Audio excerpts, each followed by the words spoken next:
എല്ലാവർക്കും നമസ്കാരം. എൻ്റെ പേര് ഉമാദേവി. എല്ലാവർക്കും ഉമാമഹേശ്വരൻ ചാനലിലേക്ക് സ്വാഗതം.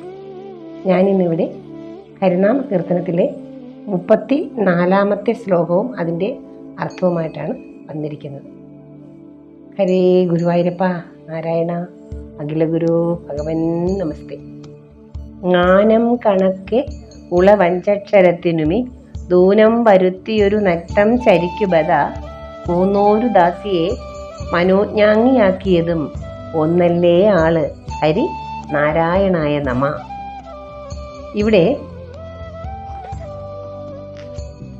രാമാവതാരത്തിൽ കാമാർത്ഥയായി തന്നെ സമീപിച്ച ശൂർപ്പണഖ എന്ന രാക്ഷസിക്ക് ങകാരത്തോട് സവർണങ്ങളായ ങ ഞ ണ ന മ എന്നീ അനുനാസികളായ 5 അക്ഷരങ്ങളും മൂക്ക് മുറിച്ചത് കാരണം ഉച്ചരിക്കാൻ വയ്യാതാക്കി തീർത്തു. അതേ അവസരത്തിൽ കൃഷ്ണാവതാരത്തിൽ കംസന് കുറിക്കൂട്ടുമായി പോയ കുബ്ജ എന്ന ദാസിയെ താടിക്ക് പിടിച്ച് നിവർത്തി സുന്ദരിയാക്കി തീർത്തു. അതും ഒരേ ഭഗവാൻ തന്നെയല്ലേ. ഹരിനാരായണനായിക്കൊണ്ട് നമസ്കാരം. ഇതാണ് ഈ വരികളുടെ അർത്ഥം.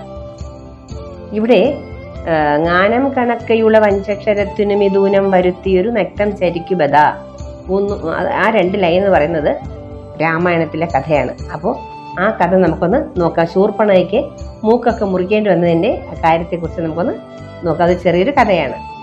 ശ്രീരാമ ലക്ഷ്മണന്മാരും സീതയും പഞ്ചവടിയിൽ കഴിയുന്ന കാലമാണ്.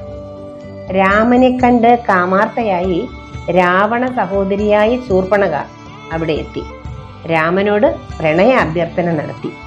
രാമൻ വഴങ്ങുന്നില്ലെന്ന് കണ്ടപ്പോൾ ലക്ഷ്മണനോടായി പ്രണയ പ്രാർത്ഥന. 2 പരാജയപ്പെട്ട രാക്ഷസി കോപാക്രാന്തയായി സീതയെ ബലാൽ പിടിച്ചു കൊണ്ടുപോകാനുള്ള ശ്രമം നടത്തി. തുടർന്ന് രാമന്റെ ആജ്ഞപ്രകാരം ലക്ഷ്മണൻ എന്തു ചെയ്തു? ശൂർപ്പണഖയുടെ കാതും മുലയും മൂക്കും ഛേദിച്ച് പറഞ്ഞയച്ചു. മൂക്ക് ഛേദിച്ചത് കൊണ്ട് ങ ഞ ണ ന മ എന്നീ 5 അക്ഷരങ്ങൾ, അനുനാസിക ഉപയോഗിച്ച് പറയുന്ന 5 അക്ഷരങ്ങൾ ശൂർപ്പണയ്ക്ക് ഉച്ചരിക്കാൻ വയ്യാതെയായി. ഭഗവാനെ പ്രണയപ്രാർത്ഥനയുമായി സമീപിച്ച ശൂർപ്പണയ്ക്ക് വന്നു ചേർന്ന ഈ വൈകൃതമാണ് പ്രസ്തുത പദ്യത്തിൽ ആദ്യത്തെ 2 വരികളിൽ സൂചിപ്പിച്ചിരിക്കുന്നത്. ഈ ശൂർപ്പണഖ എന്ന് പറയുന്ന നക്തം ചിരി എന്നിവിടെ പറഞ്ഞു. ശൂർപ്പണഖ എന്ന് പറയുന്ന രാക്ഷസിയാണ്, രാവണന്റെ സഹോദരിയുമാണ്. അപ്പോൾ രാവണന്റെ ആ സ്വഭാവങ്ങളൊക്കെ സഹോദരിക്കും ഉണ്ടാവില്ലേ. അപ്പോൾ എന്ത് പിടിച്ചടക്കുക എന്നുള്ളതാണ് രാവണന്റെ. ഏത് സ്ത്രീകളെ കണ്ടാലും രാവണൻ അവരെ വേണം. അതേ സ്വഭാവം തന്നെയാണ് ശൂർപ്പണഖയ്ക്കും. ശൂർപ്പണഖയ്ക്ക് ഏത് പുരുഷനെ കണ്ടാലും അവർക്ക് ആവശ്യമാണത്, അവരെ വേണം. അങ്ങനെ ഈ ശ്രീരാമസ്വാമി ആരാണെന്ന് ബുദ്ധിശൂന്യായ ആർക്കറിയില്ല? ശൂർപ്പണഖയ്ക്ക് അറിയില്ല. ആ ശ്രീരാമസ്വാമി സാക്ഷാൽ മഹാവിഷ്ണുവിന്റെ അവതാരമാണെന്നും ശ്രീ മഹാലക്ഷ്മിയാണ് സീതാദേവിയായിട്ട് ശ്രീരാമസ്വാമിയോടൊപ്പം അവതരിച്ചിരിക്കുന്നതാണെന്നും ശൂർപ്പണഖയ്ക്ക് അറിയില്ല. അപ്പോൾ എന്തായി? രാമനെ കണ്ടപ്പോൾ അങ്ങ് പ്രണയാഭ്യർത്ഥനയ്ക്ക് ചെല്ലുകയാണ്. കാരണം രാമനെ കണ്ടാലേ രാമന് ഉത്തമ പുരുഷ ലക്ഷണത്തിന്റെ അങ്ങേയറ്റം. ഏതാ പുരുഷനെന്ന് പറഞ്ഞാൽ ശ്രീരാമൻ സ്വാമി വരുന്നത്. എല്ലാവരും പറഞ്ഞു രാമനെ പോലെ ആവണം, രാമന്റെ പ്രവൃത്തികളാവണം എന്നൊക്കെ എല്ലാ അമ്മമാരും ആഗ്രഹിക്കും മക്കളെ കാണുമ്പോൾ. ഇല്ലേ, രാമൻ അത്രത്തോളം സ്വഭാവ വൈശിഷ്ട്യങ്ങളും സുന്ദര രൂപവും ഒക്കെയാണ്. അപ്പോൾ ഈ സ്വാഭാവികമായിട്ടും ഈ തലയ്ക്ക് വെളിവില്ലാത്ത ഈ രാക്ഷസിക്ക് എന്തായിരിക്കും തോന്നും? രാമനെ കിട്ടണമെന്ന് അത്യാഗ്രഹം, കാമം കൊണ്ട് എന്തൊക്കെ ഉണ്ടാവും? കാമം, മോഹം, ദാഹം ഇതൊക്കെ വന്ന് സംഭവിച്ച് എന്താവും? നമ്മുടെ തലയ്ക്ക് ബുദ്ധിശൂന്യത ഉണ്ടാവും. എന്ന് വെച്ചാൽ വകതിരിവ്, തിരിച്ചറിയില്ല ഉണ്ടാവും. വെച്ചാൽ ആ ആർത്തി മാത്രമേ മുമ്പിൽ നിൽക്കത്തുള്ളൂ. അങ്ങനെ എന്തായി? ആ ആർത്തിക്ക് അങ്ങോട്ടും ഇങ്ങോട്ടും 2 പേരോട് ചെന്നു. അപ്പോൾ രാമൻ പറഞ്ഞു ലക്ഷ്മണനോട് ചെല്ലു, എനിക്ക് ഭാര്യയുണ്ട് സീത, ഞാൻ ഏകപത്നി വ്രതക്കാരനാണ്, ഞാൻ വേറെ ആരെയും വാങ്ങാൻ കഴിക്കില്ല, നീ ലക്ഷ്മണനോട് ചെല്ലു, അവൻ വളരെ സുന്ദരനാണെന്ന് പറഞ്ഞു. അപ്പോൾ നേരെ ചെന്ന് അവിടെ ചെന്ന് ചോദിച്ചു. അപ്പോൾ അവിടെ ചെന്ന് ചോദിച്ചപ്പോൾ ലക്ഷ്മണൻ പറഞ്ഞു, അയ്യോ ഒരിക്കലും ഞാൻ നിങ്ങളെ കല്യാണം കഴിക്കില്ല, നിങ്ങൾ രാമൻ്റെ അടുത്ത് തന്നെ ചെല്ല്, രാമൻ നിങ്ങളെ കല്യാണം കഴിക്കുമെന്ന് പറഞ്ഞു. അങ്ങോട്ടും ഇങ്ങോട്ടും ഇട്ട് ഓട്ടിച്ച് വട്ടാക്കി വിട്ട ആ സമയം. അപ്പോൾ എന്തായി? ഈ ശൂർപ്പണയ്ക്ക് വല്ലാത്ത കോപമായത് കാരണം നടക്കുന്നില്ല കാര്യം, വിചാരിച്ച കാര്യം നടക്കുന്നില്ല. അപ്പോൾ എന്താ? ഇതിന് കാരണം സീതാദേവിയാണെന്നും പറഞ്ഞിട്ട് സീതയെ പിടിച്ച് ഉപദ്രവിക്കാനായിട്ട് മുമ്പോട്ട് ആഞ്ഞതും ലക്ഷ്മണനോട് ശ്രീരാമസ്വാമി ആംഗ്യം കാണിച്ചു മുറിച്ചേക്കാൻ. അങ്ങനെ എന്ത് ചെയ്തു? മൂക്കും ചെവികളും മുലയും ഒക്കെ കൂടെ ചെത്തി മുറിച്ച് ആര് വിട്ടു? ലക്ഷ്മണൻ ഭയങ്കര ദേഷ്യപ്പെട്ടിരിക്കുകയായിരുന്നു. കാരണം ആവശ്യമില്ലാത്ത സ്ഥലത്ത് നിന്ന് കല്യാണം ആലോചിക്കുന്ന അവരുടെ അവസ്ഥ എന്താണ്? അവർ വനവാസത്തിൽ പൊയ്ക്കൊണ്ടിരിക്കുകയാണ്. അവർക്ക് എന്തുമാത്രം വിഷമതകളൊക്കെ അനുഭവിച്ചു പോകുന്നവരാണ്. അതിനിടയിലാണ് ഇവിടെ എന്താണ് പ്രണയാഭ്യർത്ഥന. അപ്പൊ എന്ത് ചെയ്തു, ലക്ഷ്മണൻ മുറിച്ചു വിട്ടു. പറയാത്ത താമസം ജ്യേഷ്ഠൻ പറഞ്ഞെങ്കിലും പറഞ്ഞ് നിൽക്കുകയാണ്. ഭയങ്കര കോപക്കാരനാണ് ഈ ലക്ഷ്മണൻ. എടുത്തു ചാട്ടോ, പെട്ടെന്ന് ദേഷ്യം വരും. അങ്ങനെ എന്തായി, അങ്ങനെ വന്നപ്പോഴാണ് ശൂർപ്പണയ്ക്ക് ഈ അനുനാസിക ഉപയോഗിക്കുന്ന 5 വാക്കുകൾ, 5 അക്ഷരങ്ങൾ പറയാൻ പറ്റാതെ ഇങ്ങനെ ങ ഞ ണ ന മ. നമ്മൾ സംസാരിച്ച് നോക്കണം നമ്മളെല്ലാവരും കേട്ടോ. അപ്പൊ നമുക്ക് സംസാരിക്കുമ്പോൾ നായും നായും ഇന്നായും മായും ങ ഞ ണ ഇങ്ങനെയുള്ള അക്ഷരങ്ങൾ ചേർത്താണ് നമുക്ക് വാക്യപ്രയോഗങ്ങളൊക്കെ വരുന്നത്. ഏതാണ്ട് ഒരു മുറി പോലും നമുക്ക് ചേർക്കാതെ പറയാൻ പറ്റില്ലെന്നാണ് എൻ്റെ അഭിപ്രായം. അപ്പൊ അങ്ങനെ ഒന്നും പറയാനില്ല, എന്താണ് സംഭവിച്ചെന്ന് പോലും ശൂർപ്പണയ്ക്ക് പറയാൻ പറ്റില്ല. ആ അവസ്ഥയിലാക്കി വിട്ടു. അങ്ങനെ എന്താണ്, ശൂർപ്പണ കോപാകുലയായിട്ട് എങ്ങനെ പോവാണ്, രാമനെ പോലെ എൻ്റെ സഹോദരനോട് പറയാൻ പറ്റത്തില്ല, മൂക്ക് മുറിച്ചു വിട്ടിരിക്കുക. അപ്പൊ എന്താണ് ഇവിടെ പറയുന്നത് മനസ്സിലാക്കണം. ഈ കാമ അഭ്യർത്ഥന നടത്താൻ വന്ന ശൂർപ്പണയെ എന്താക്കി, വിരൂപയാക്കി വിട്ട്. അത് ആരാണ്, ശ്രീരാമസ്വാമി. അപ്പോൾ ആ ശ്രീരാമസ്വാമി ശൂർപ്പണയെ ഒരവസരത്തിൽ വിരൂപയാക്കി വിടുന്നു. അടുത്ത 2 ലൈനുകൾ വരുന്നത് എവിടുന്നാണ്, ഭാഗവതത്തിലെ കഥയാണ് വരുന്നത്. അപ്പോൾ നമ്മളെ ആചാര്യൻ പറഞ്ഞ് മനസ്സിലാക്കുന്നത് എന്താണ്, ഈ ആദ്യത്തെ 2 വരികൾ പറയുന്നത് ഭഗവാനെ പ്രണയാഭ്യർത്ഥനയ്ക്ക് സമീപിച്ചത് കൊണ്ട് ശൂർപ്പണയ്ക്ക് വന്നു ചേർന്ന എന്താണ്, അർഹമല്ലാത്തത് ആഗ്രഹിച്ചാൽ എന്താണ്, ആപത്ത് തന്നെയാണ്. അതായത് നമ്മളെല്ലാവരും മനസ്സിലാക്കണം, നമുക്ക് അർഹമായത് മാത്രമേ നമ്മൾ ആഗ്രഹിക്കാൻ പാടുള്ളൂ.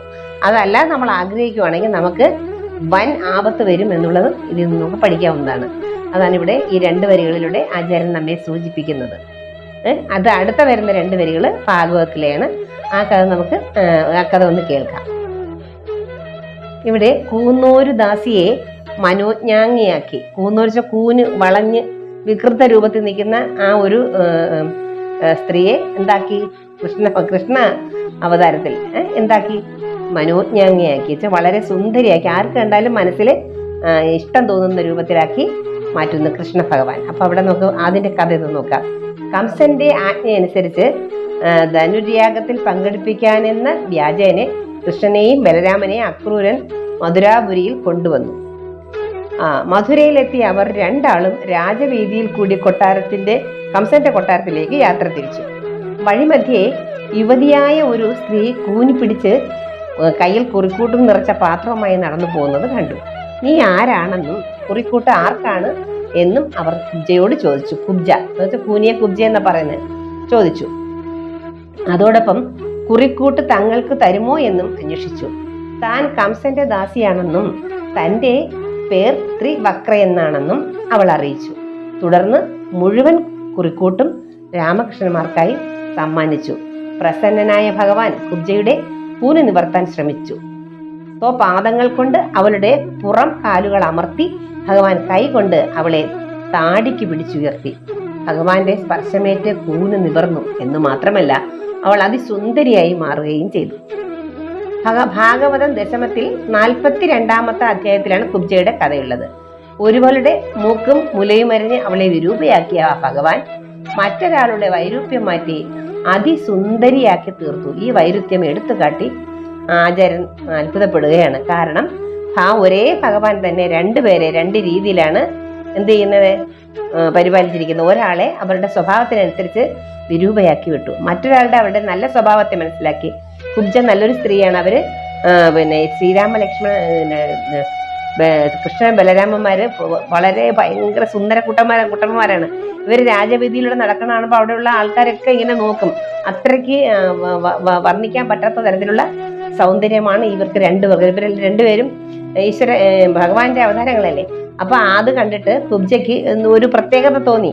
അങ്ങനെ കുബ്ജയെ അടുത്ത് വരുത്തിയാലേ കുബ്ജയുടെ കൂന് നിവർത്താൻ ഭഗവാന് കഴിയുള്ളൂ. അതുകൊണ്ടാണ്